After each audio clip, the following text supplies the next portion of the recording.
Hey, welcome to the Steve Davis Show. Special guest today is, gosh, I don't even know who my special guest. No, just kidding. We have Martino Theus here, the head football coach at the Gladiators, and congratulations, big victory this last weekend. But before we get to talk about that game, let's talk about how we got to this season. I mean, you've been didn't have a stadium, didn't know if you were going to play, COVID, and the whole thing. So. Yeah. You know, Bowers, we went through a lot of overcome this past season, by the pandemic, not like you said, not knowing what we're going to play and, everything possible to try to keep us from playing. We didn't know our schedule 3 different times. And it was it's a blessing to actually get back out on the field, to know where we are, to know where we're playing, knowing our opponent, just having those things mentally prepared for the game actually really, it helps us, give us that comfortability and knowing that all the fans are going to come out, because I know everybody's been itching to just watch football, and especially Gladiator football as well, because we have a real big, outstanding community splash here with the Gladiators. And, with them showing support, it makes it a whole lot easier for us to come out and just play. Well, kind of backtrack, last 2 years, you've been an assistant coach for the defending CIF champions, and kind of speak of that and talk about how that felt. I mean, just to win 1 championship and then to win 2 championships, So you mean reflect on all of them? Right. Okay. Well, I mean, the first one was unexpected. We didn't know what to expect, that first one, as we went, going into the championship week, going into the championship game, we didn't know what to expect on our first one. We didn't know how to prepare ourselves, which we prepared ourselves week to week to be a champion. And after that, let me speak on that. It's like, and ProView Networks didn't know how to act on that, because we didn't know home. There was no precedent. It's never been done, so it was pretty. Exactly. It was like, oh, you're in the playoffs. Well, but how's the playoff work? Well, then, and it was something that. Yes, uncharted territory started. Yeah, it really was. It was unexpected to Albuquerque. For Duke City Gladiators, we didn't know what to expect. Going in our first championship, we won. We got our first ring. Second championship, it kind of took us for our ups and downs. For far as our ups and downs, as far as just having the concept of winning. Like I said, that first one was unexpected. The second one is really, we were really prepared for it. We knew we had guns blazing at us. Teams wanted to come in and beat the defending champions, so we knew we had a target on our back. So we defended that target on our back by coming in, and we knew our focus and our goal on how we built that previous season before. So we took that same formula and brought it into that second championship, and actually we won the second championship. And you were in the CIF, and what I remember is, it was the Amarillo just seemed like it was just a natural rivalry. It was just like, it was so, I got to know the coach, I got to talk to the coaches, and your quarterback was the original quarterback at that time, playing against him, and kind of talk about that. That's kind of a great story in itself. Yeah. Duke City Gladiators and Amarillo, it was a self-built rivalry. It wasn't just like, hey, we beat you. It was more of the state lines, pretty much. It was Albuquerque, Texas, Amarillo, Texas. So it was kind of a built-up rivalry, and plus myself, I was a former teammate, not a teammate, but a former player at that time against the head coach, Julian Reese. And we both was mentored by the same coach. So we both had the same coaching style. So it's kind of was like back and forth of the same coaching style, but who gonna beat who? And that's how we kind of built the rivalry along within itself, between the state lines within itself. Nate Davis, how do you defend Nate Davis? And see, and the thing about Nate Davis was, Sebastian was like it was like Nate Davis, so many comebacks, I got to follow what Nate Davis before he even came a Gladiator, but I'm just saying it was like this guy is unbelievable. Last second throws. I mean, just a miracle, man, on what he did. Yeah, he really is. You know, Nate Davis, he's a great quarterback from Ball State, former 49er. I mean, you can't really just top that, you know, the leadership that he brings to the team, you know. And actually, you know, let's talk back. You know, we had a quarterback before 2019, Robert Kent, you know, true leader on the field, off the field from Jackson, you know, from Jackson State. He actually won that championship, and he went on to be an athletic director. And that offseason, we like, how are we going to figure out to get another quarterback in that caliber? And actually, it took us, let me see, to get a guy like Nate Davis, it took us maybe 4 years in planning to actually for him to end up in a Duke City Gladiator uniform. We talked after every season we talked in free agency time. Like, Nate, you coming to Amarillo? Nate, are you coming to Amarillo? I mean, Nate, are you coming to Albuquerque? Nate, you coming to Albuquerque? And it was always a no. I'm always committed to Amarillo. He's always committed to wherever he goes. And just so happened we went to the IFL, and he fell right in our lap. Well, I tell you, that was just something, you know, that came up all of a sudden when you're in the IFL. At that time, Bramante moves on, and all of a sudden, here comes your opportunity to kind of talk about how you felt being, you know, all of a sudden you're assistant coach and being thrown into being the head coach, and what was your you know, mindset at that time?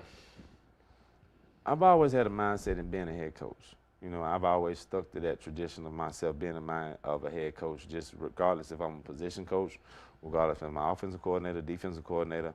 I've always set my mind into being a head coach, you know. So it wasn't no problem by me being an assistant coach under Coach Bramante, but we both had that head coach mentality. So it kind of makes it an easy transition for us. And, you know, as far as speaking on, you know, Coach Bramante and how I got in the position, well, he mentored me into the position. Like I said, I think of myself as being a head coach. So it was kind of an easy transition when he moved on to Northern Arizona, and it was easy for me to fit right in where I was at home in Albuquerque. And by Miss Gina Thomas, you know, she saw what she had. She saw the value that she had within the coaching staff and what I bring to the team and what all the coaches bring to the team as well. She really wasn't losing anything. She just basically stuck to what she had and tried to build a formula from that. Boy, you got to love her passion for football and her passion for, you know, getting in the IFL, the things, you know, I've had some talks with her, and it's just amazing that she pulled that off. And then all of a sudden, you know, you move into a higher echelon league, and speak on the league itself. Her, you know, Miss Gina, her passion for the game and for the players and for our coaches is unbelievable. You know, she'll take pretty much everything what she have just to make sure it gets done. You know, whether if it's in the CIF, IFL, whatever she wants to do, she wants to bring a championship to Albuquerque every year. That's how much passion that she really has for this game, you know. And I got the same passion myself. So with those two minds thinking alike, we only got one goal. And actually, we will meet that goal, you know. And just speaking on just getting into the IFL, it was a big jump for us, you know. Winning 2 championships in the CIF, jumping to the IFL. You know, you're pretty much not going to get that respect that you pretty much had winning those 2 championships going into a whole different league. So people not really taking us serious about the IFL. But now, right now, we 2-2, we 500, moved from the CIF to the IFL. We still got one goal, that's to win a championship.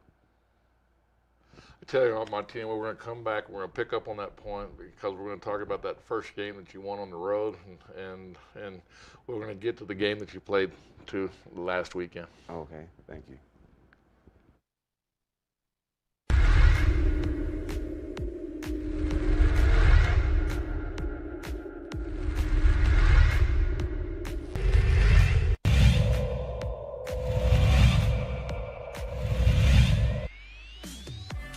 Here's a 1-2. That's lifted, well hit into the gap. This might clear the bases. It's going to bounce off the wall, and it will clear the bases. A bases clearing double off the bat of Nico Barella.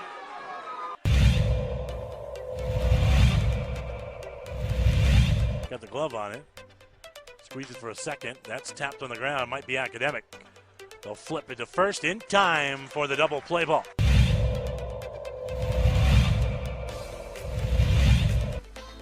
Huge lead. There's the pitch. It's low.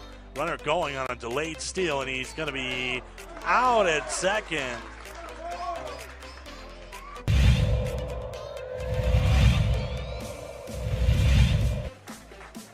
One-two. The runner moving. It's pulled down the line. This might be trouble, and it's a fair ball. Sandoval coming around. Coach Pineda going to send him to the plate. Here comes the tying run, and he scores. Sandoval. The throw gets away. Cooper will go to second base, and we're all tied at 6 as Sandoval scampers in.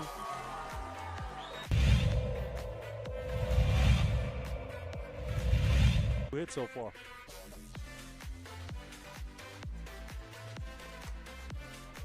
That ball is driven deep to right center field, and it's gone. Second home run of the inning for the Cougars. They've got 5 runs in, and Cibula has come roaring back here at the top of the 3rd inning. 2-run home run for Jalen Montez.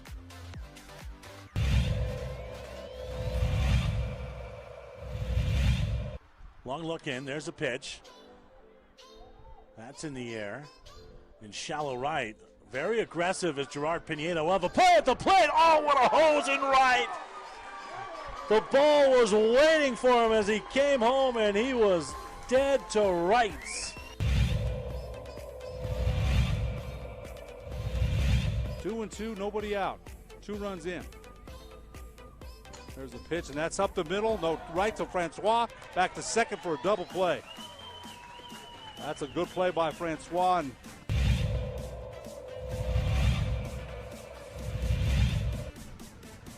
0-1 to Araceli Morales. There's the pitch. Morales swings, hits to Vela. What a catch by Vela in right field. Vela coming to her, running to her left and diving.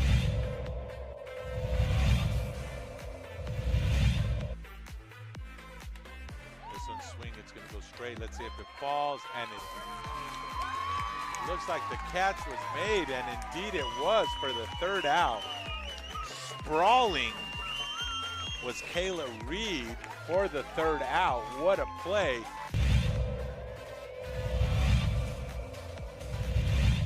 Garcia prepares, deals, and she swings it. This one looks ding dong doink. Yabba dabba doo. Grand slam by Mia Flores.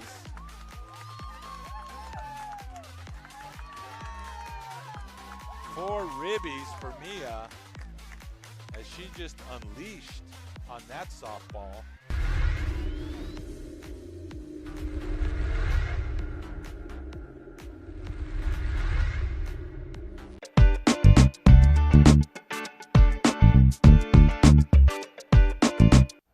Hey, welcome back to the Steve Davis Show. We have Martino Theus, head football coach at the Gladiators. And, you know, coming into the season, road game, first road game. Tough lead, tough team. And I'll just be very candid and deal is that a lot of people didn't give you a chance to win this game or even be competitive in this game because this team was, you know, going on the road and people got to understand your players and the passion you have. It's a long drive and it's not like you get in a plane and you fly out there and you got to really prepare. Boy, but what a game! And speak on that game and talk about your emotions and your players at that time. It was a long road. It was a long road trip. You know, we used to taking long road trips, so it was nothing that we wasn't used to. It was just a little bit more focused time for us, you know, to think about everything. Well, like I said, what we went through. We're about to get on the field. I didn't think it was so real. I didn't think it was so real until we heard the national anthem that's when I knew that actually everything was so real, that we was actually getting ready to play our first quarter.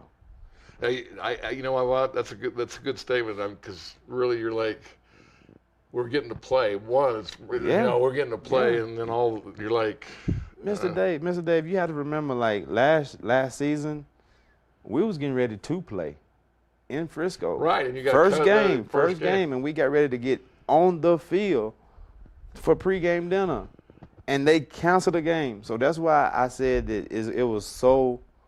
So even you had even doubts when you had doubts. Is this really going to happen? Everybody, I know my brain was working like that. Like I'm not going. So you were making 2 speeches. You're like, well, you know what? We're not going to play tonight, guys. So we got to drive all the way back home. Yeah, we have game plans for them. You know. Let's put this game plan up for next season, guys. But no, I mean, I didn't know it was just surreal until the national anthem, and after that, we knew it was real. We knew what goal we started to take, and we knew what we had to do, and we came up the aisle and we took care of business. I mean. I tell you, you talk about going into the IFL.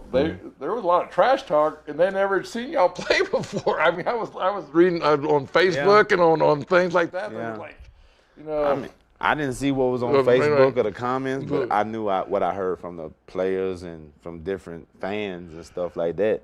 You know, former CIF this, and you know, y'all not coming to our league, or y'all gonna play with the CIF balls. So guess what? That fueled a little bit more fire to us, you know, as us coming into the first game.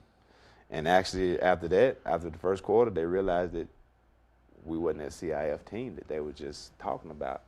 We here in the IFL, and we want to make some noise. I tell you what, that night I didn't make it to the party in town, but I was actually doing a game, and high school game, but I just kept looking at the score. I kept looking at the score. It's going back and forth. Well, back and then forth. I turned it. I saw it went into overtime, and you missed the field goal. I mean, letting you know that I just watched it, and so then I go, well, I hope. I just really thought, you know, with the long trip and everything else, you already made a statement that it was that just a, you know, are we going to go win the game, or was that just going to be good enough, you know? And then you get that, y'all got the ball in the first possession, and like 3 plays, you're in the end zone, man. And I'm going to tell you about that. You know, the overtime, we standing on the field, we looking at the coin toss. We knew we was in overtime, and we practiced and prepared the whole week for overtime.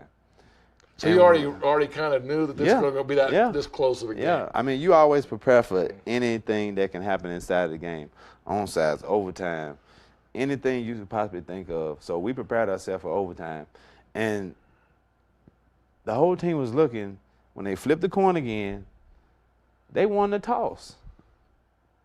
I didn't know that they didn't want the ball. They said, let Duke City have the ball. And I knew right then, I said, you know what? Let's take it. Let's get it. So they gave you the ball. They gave us a ball in overtime. I don't know why, but they should have saw how hot we was on offense. And we took that. Am I correct? It was like 3 plays. It was like 3. There was 1, 2, 3. Yep, 1, 2, 3. Hey, touchdown. 1, 2, 3. Let's go. And then the fans were stunned. It was like you could just see it. They were just like, did this happen? Yeah. And then all of a sudden we go for what? 2. We go for 2. Now that right there was a cautious. That was a gutsy moment right there. You know, it was a gutsy moment. That's why you make the big bucks, though. So you got to make those calls. That's why you make the calls. Right. So I mean, you know, and having trust in your players, looking at every player's eyes and say, hey, we're going for 2. Let's win. Let's get up out of here. And when you look in every last one of those players' eyes, and they say, okay, let's go, you know it's a good. You know everybody gonna give that all that last play, that last 2-point conversion. And when we got it, I said, Well, I tell you, you know, excitement. I mean, excitement. You come back. I can tell you what, that bus ride probably went pretty quick. Coming back and getting back in. It went way quicker than what we did because everybody was passed out. Everybody's brain was tired. Everybody just wanted some Gatorade, some water, and got back on the bus and went to sleep. Well, I tell you what, we're going to come back and we're going to talk more Gladiator football. For your business or your home, Valley Fence stands alone. We're number one in New Mexico for a reason. It's the best fence you can own. Proudly serving New Mexico for over 50 years. At Valley Fence, the difference is clear. No fence too big, too small, or difficult. We handle them all at Valley Fence Company.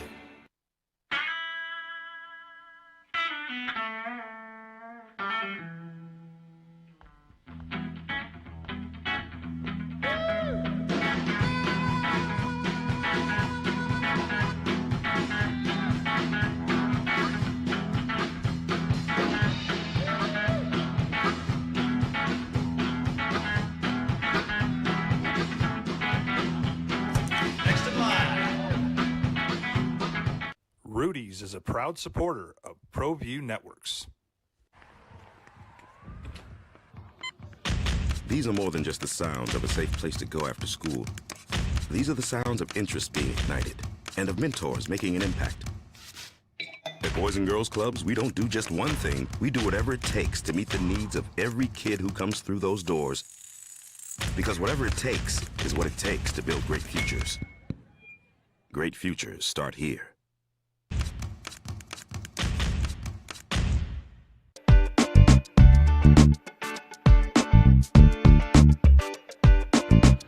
Hey, welcome back to Steve Davis Show. I got Martino Diaz, head football coach of the Gladiators, and you know, you're 2-2 right now. Emotional week last week, I'm sure. You know, I'm just speaking as a friend and the deal. I mean, you're playing, you know, coaching against your, you know, probably a mentor. I mean, if you, you know, and taught you a lot in your career and brought you to the land of enchantment, and you've been here ever since. So He truly did. Yes, he did. well, coming into this game, you know, I tell you, you know, and I called Coach Bramante, and you know he wanted to win. I mean, just that's his nature of the thing. But he was real concerned that you know he's trying to build his culture. He's trying to build his players, and you already kind of alluded to it. He's already 5 years ahead. He's already got players. He's trying to get to come to Northern Arizona, and I tell you, I just want to. I couldn't miss the trip. I think I came to surprise you. You didn't really know who I come showing up. Surprised me. I was what are you doing here, Mr. Dave? I said, and Bramante was really good.